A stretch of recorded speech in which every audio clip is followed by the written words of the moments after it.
Last but not least, and I would like to call to the microphone Mr. Bon Nguyen, the president of the VCA, also the president of VCA Victoria. Please come forward to have a few words.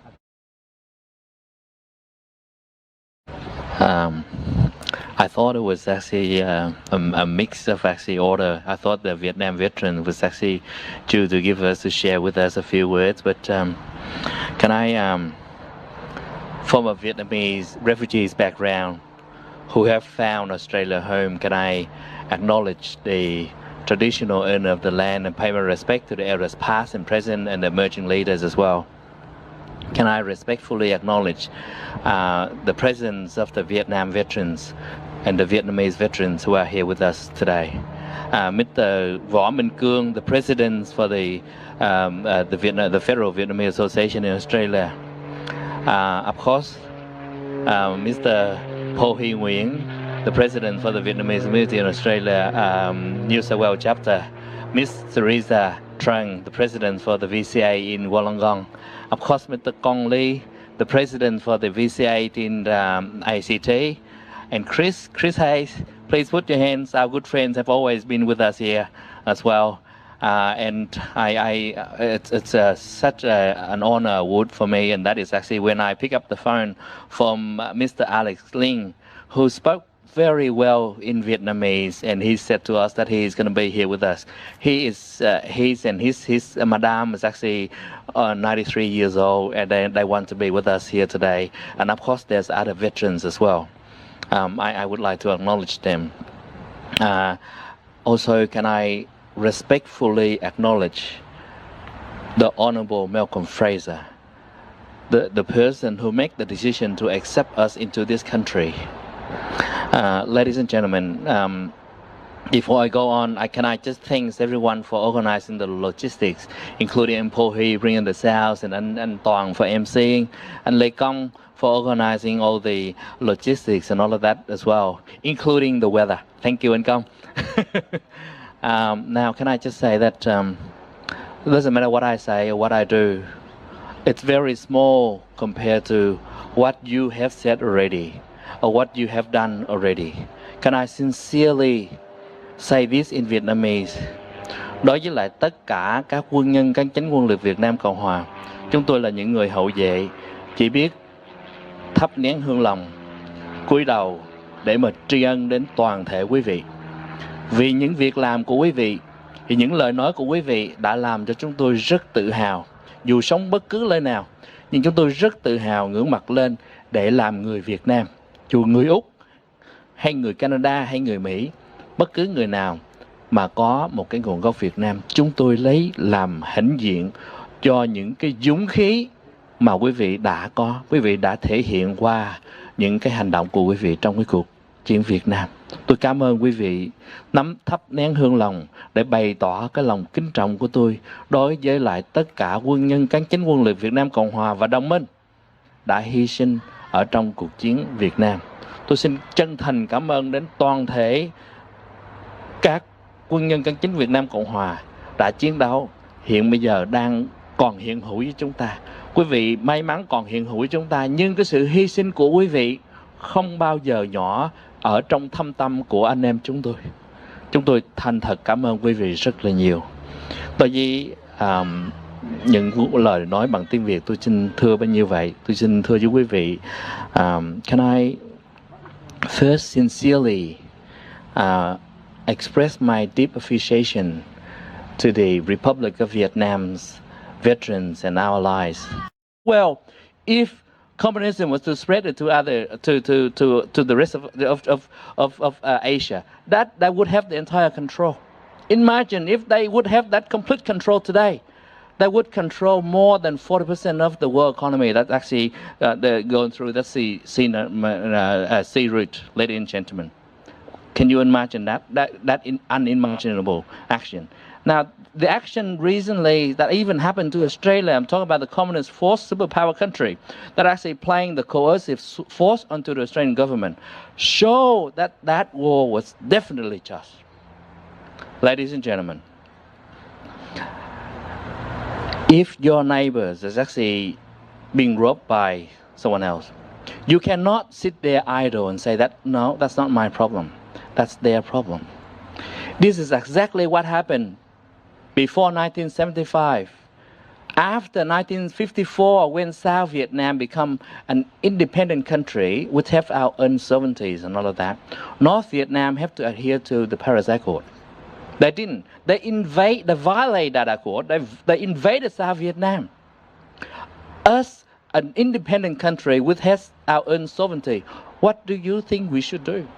We have no other alternative, but we have to repent our country. I can only imagine that we are now the citizen of Australia.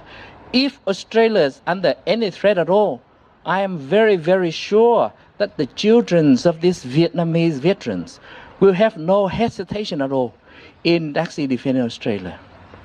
And this is what our fellow Vietnamese did when our country was under attack. So that war was definitely just. This is to say that you came to support us. We, in our heart, we always view you as our heroes. We have always viewed you as our heroes. And that goes for the same as the Republic of Vietnam as well. We cannot say enough in express that deep appreciation. Now, after 1975, you probably, I'm sure that you have friends that actually have strong linkage with the Vietnamese communist regime. You know what they would actually say to you right now? Look, we are the people that willing to forgive. We can't forget, but we forgive. Let's reconcile. Can I point out an obvious things? I think that Ms. Theresa has pointed out that before 1975, no one left Vietnam and seek refugees anywhere at all. Even during the war, when there's actually the people was fighting life and death, no one left Vietnam and seek refugees anywhere else. Only after the communists came. When they took over the country, they had a good chance of actually rebuilding the country. They should have actually treated the Republic of Vietnam with respect. They should have actually done a better job. Instead, what did they do? They took retaliation. They took revenge. They took all of these Republic of Vietnam into the concentration camp, including the normal Vietnamese citizen into the concentration camp. Many of them have lost their lives. They lost their lives in defending their own country. During peacetime, they also lost their lives just because their brother from the north come and took their lives away. That was what happened. And many of whom have just released from prison not that long ago, ladies and gentlemen. Not that long ago.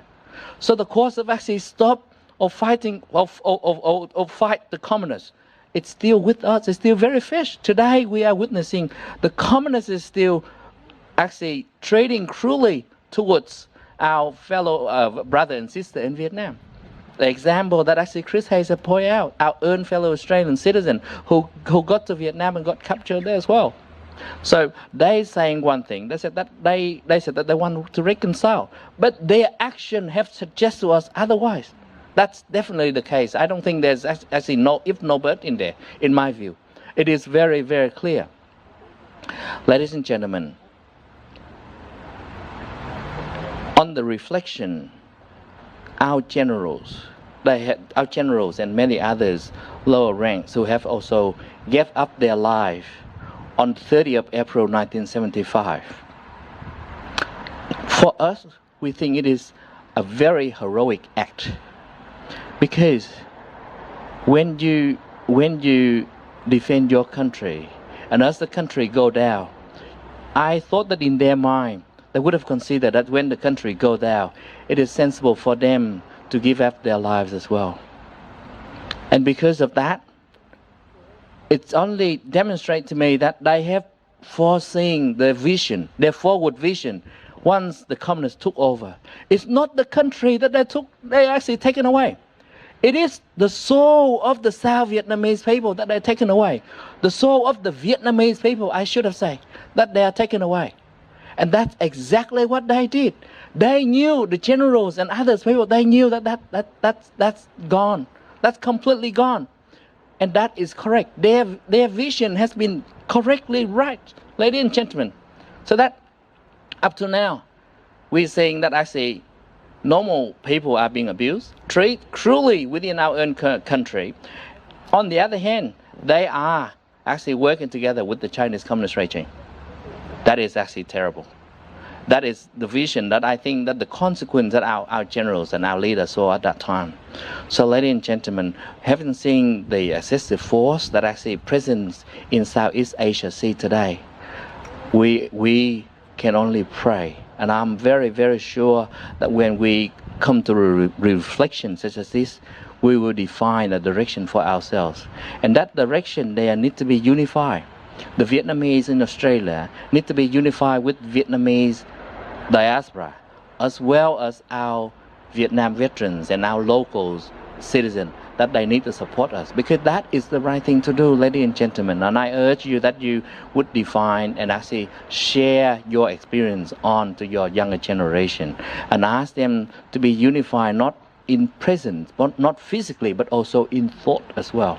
That's the only way that we can save our country, and by saving our heritage country, we are doing a duty to Australia as well. Because us as a citizen of Australia, we want everywhere to remain calm and live in harmony as well, ladies and gentlemen. For that, I wish you a wonderful day, and I want to actually light up an intent inside of my heart to pay my deep respect to those who have actually made an ultimate sacrifice during the war, to those who participate in helping the Republic of Vietnam before 1975. I deeply respect. Thank you.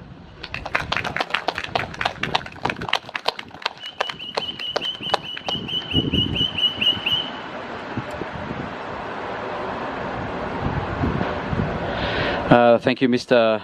Bon Nguyen. Ladies and gentlemen, evidence and the results of the end of the Vietnam War for the last 46 years clearly shows that the communist is not a government or not a regime that should be supported. They have slowly invaded South Vietnam. They have succeeded. And you can see with the way that they are playing politics with the Chinese communists at the moment. And I know there are strong political and strong government leadership in Australia, but you can see that the Chinese communist is slowly trying to influence Australia as well. Therefore, to say that the war is ended in Vietnam, but the peaceful of the Vietnamese people, the prosperity of the Vietnamese people, the good development of Vietnam, the good environment of Vietnam has been ruined in the last 46 years. Our cause are here today, of course, to mark the falls of Saigon, to commemorate those who lost their life to protect freedom, but also to learn from those lessons. And to teach to our children that when men and women hold guns or in uniforms to protect our country, we need to pay respect for them. Once again, on behalf of the Vietnamese community in Australia, all the chapters, we thank you for your time to join us today. And on behalf of the VCA Federal, we thank you, Kong Lee and his team for the help of putting this together, and also Mr. Paul Huy Nguyen for VCA New South Wales to help out with the sound and all this organizing as usual. You have been very supportive of these events in the last few years. And again, enjoy the rest of this weekend, and we hope that always best of health to you and your family, and thank you very much. Thank you.